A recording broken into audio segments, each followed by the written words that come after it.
স্বৈরাচারকে বিদায় করতে গড়ে ওঠা ঐক্য ধরে রাখতে হবে, মতপার্থক্য হলেই বিভাজন নয় বললেন তারেক রহমান। আমাদেরকে যে কোনো মূল্যে ঐক্যকে ধরে রাখতে হবে, যাতে করে কোনোভাবেই স্বৈরাচার বা তার প্রেতাত্মারা আবার এদেশের মানুষের কাঁধে চেপে বসতে পারে।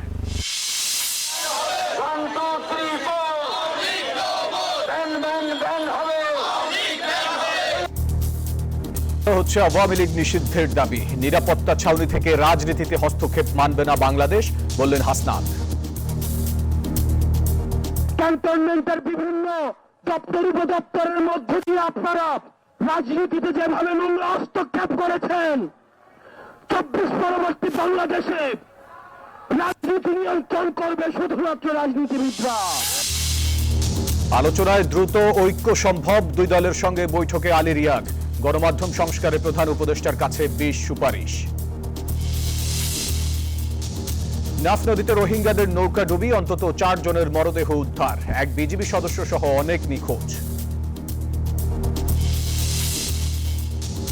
গত বছর রেকর্ড 9,000 অভিবাসন প্রত্যাশীর মৃত্যু, 4 দেশের 5 লাখেরও বেশি জনের যুক্তরাষ্ট্রে বসবাসের বৈধতা বাতিল। এবং আইপিএল এর 18তম আসরের পর্দা উঠল, ইডেন গার্ডেন্সে প্রথম ম্যাচে কলকাতার মুখোমুখি বেঙ্গালুরু।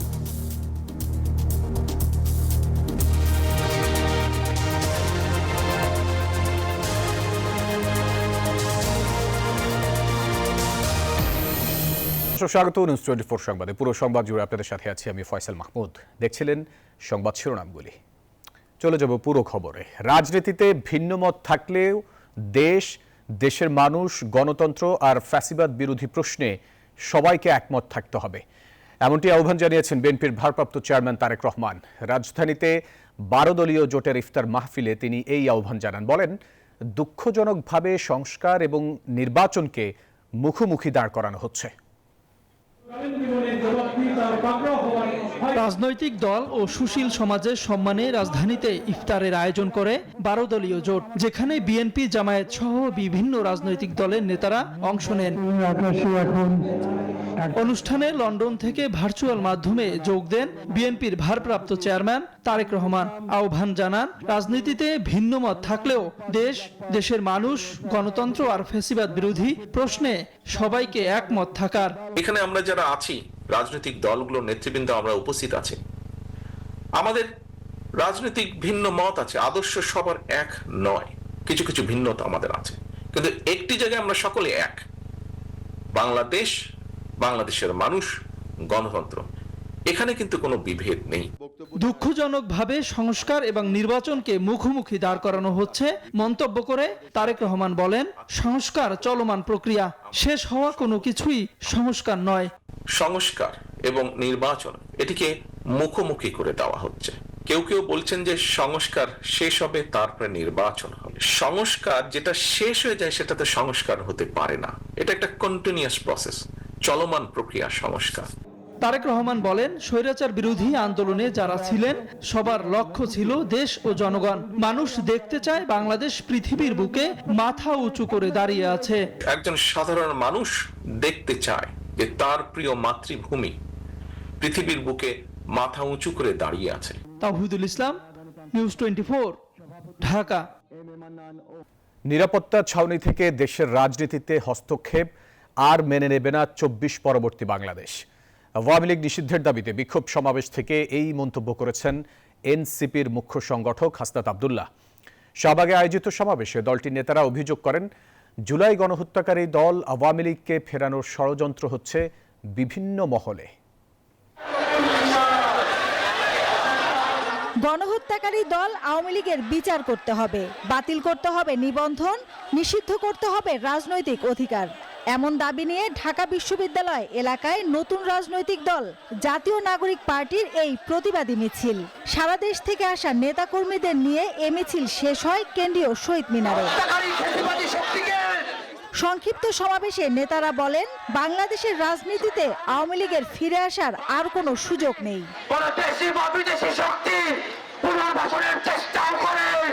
বাংলাদেশের ছাত্র জনতা রাজপথে দাঁড়িয়ে তা প্রতিহত করবে ইনশাআল্লাহ। এর আগে দুপুরে শাহবাগে জড়ো হতে থাকেন বিক্ষুব্ধ শিক্ষার্থীরাও।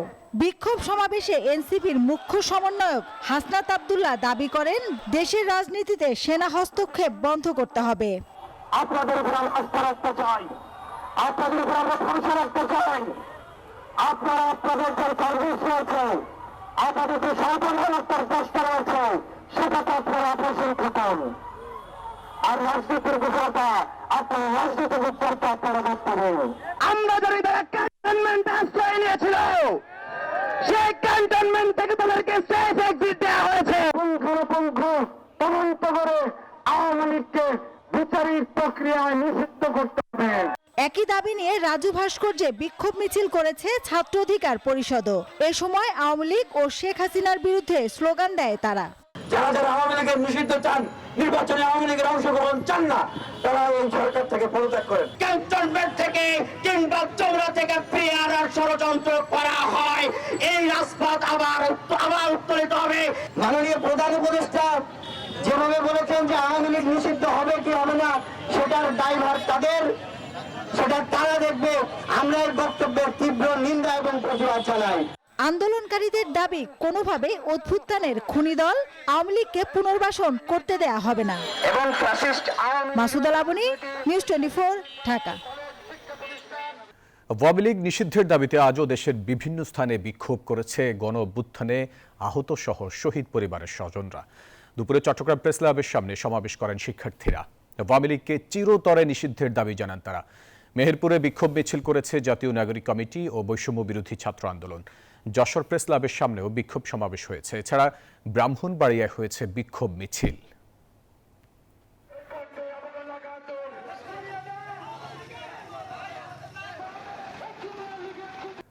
ঐকমত্য কমিশনের সুপারিশে অনির্বাচিত ব্যক্তিদের রাষ্ট্রীয় দায়িত্বে নিয়োগের প্রস্তাবকে অযৌক্তিক মনে করছে বিএনপি।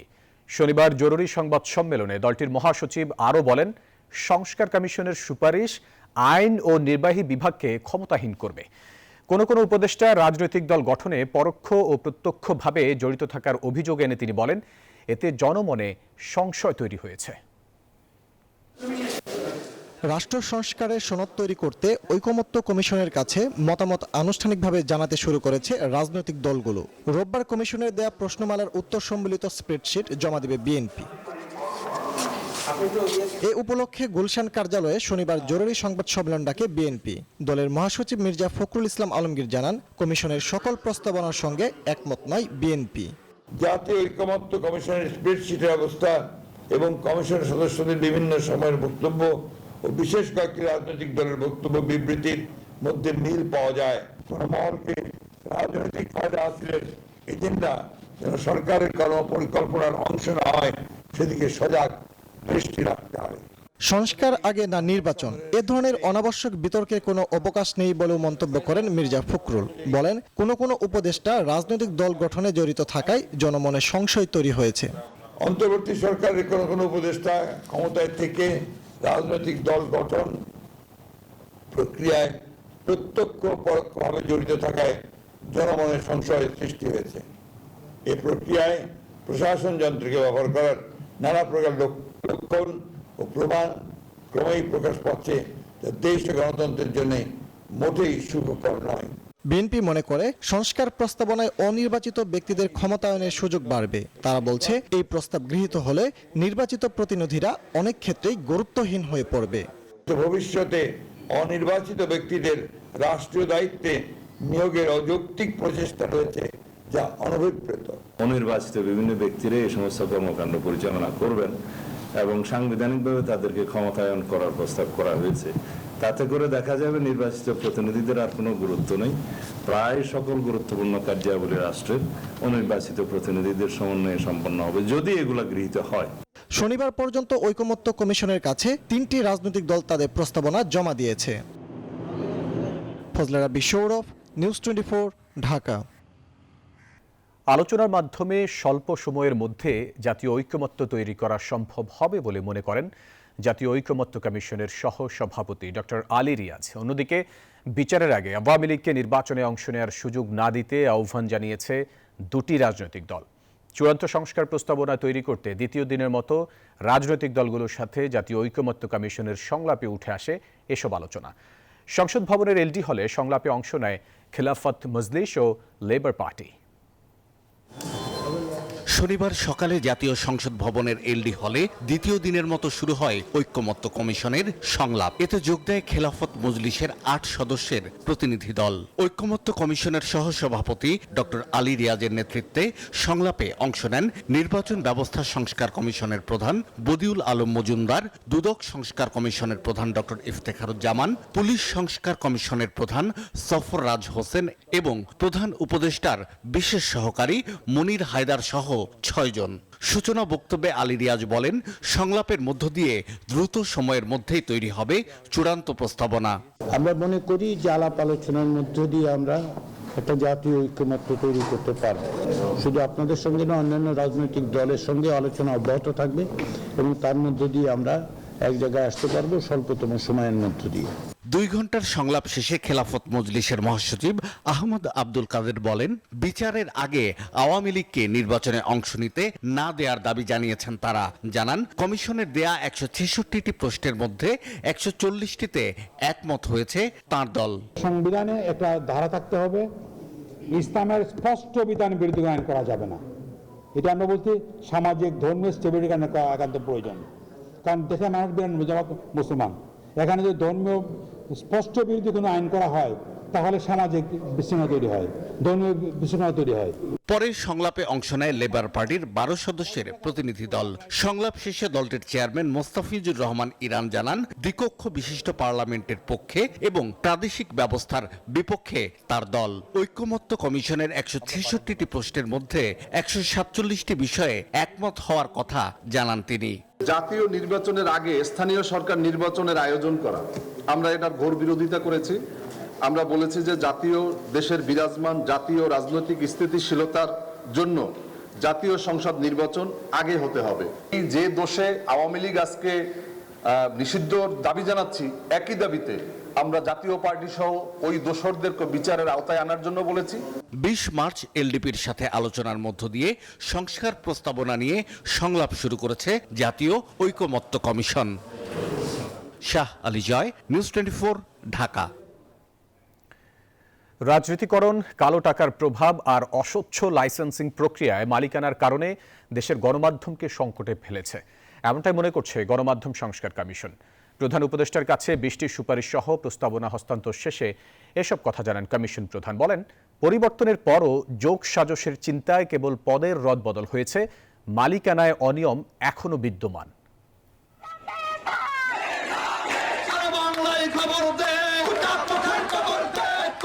জুলাই অভ্যুত্থানে বস্তুনিষ্ঠ সাংবাদিকতা নিয়ে প্রশ্নবিদ্ধ দেশের বেশিরভাগ গণমাধ্যম।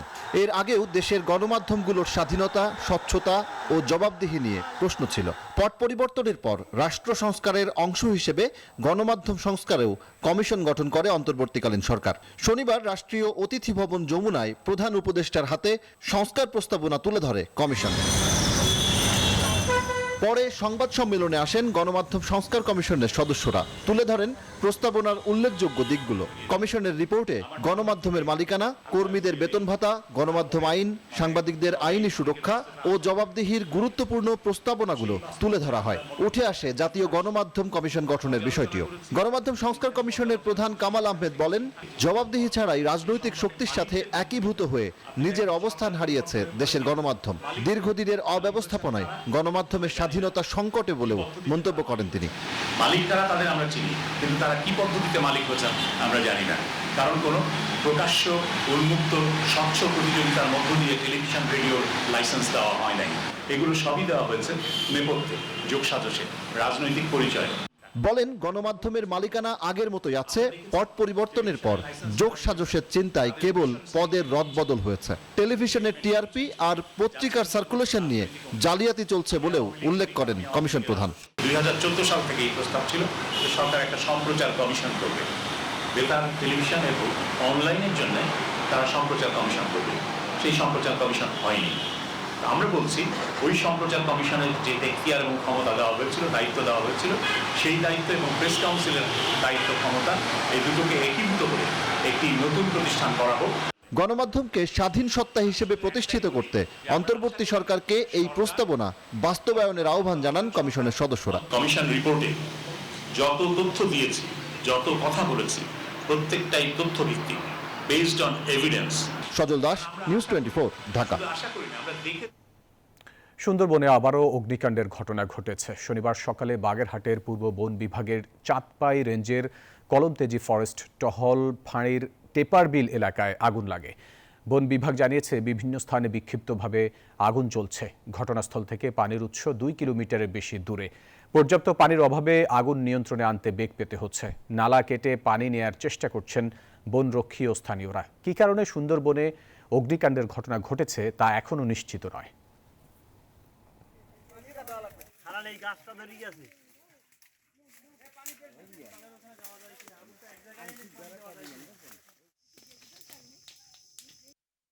তিনটা 40 মিনিটে খবর পাই।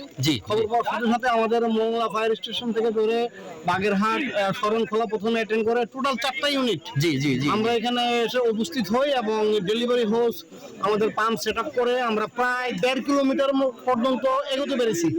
আগুনের চারিদিকে মাটিতে আমরা এই নালার সিস্টেমের কাজ বন বিভাগের লোকজন এবং আমরা মিলে উঠে সহযোগিতা করাতে সেটা এখন নিয়ন্ত্রণ না, বিস্তার লাভ করবে না, আগুনটা প্রসারিত হবে না। এদিকে রাজধানীর বারিধারা একটি নির্মাণাধীন ভবনে অগ্নিকাণ্ডের ঘটনা ঘটেছে। রাত 8:30টার দিকে বারিধারা 11 নম্বর সড়কের ওই বাড়িতে আগুন লাগে। আবাসিক এলাকায় নির্মাণাধীন ওই ভবনে আগুন জ্বলতে থাকে। আতঙ্ক ছড়িয়ে পড়ে গোটা এলাকায়। পরে ফায়ার সার্ভিসের 2টি ইউনিটের চেষ্টায় নিয়ন্ত্রণে আসে আগুন। তাৎক্ষণিকভাবে আগুন লাগার কারণ জানা যায়নি।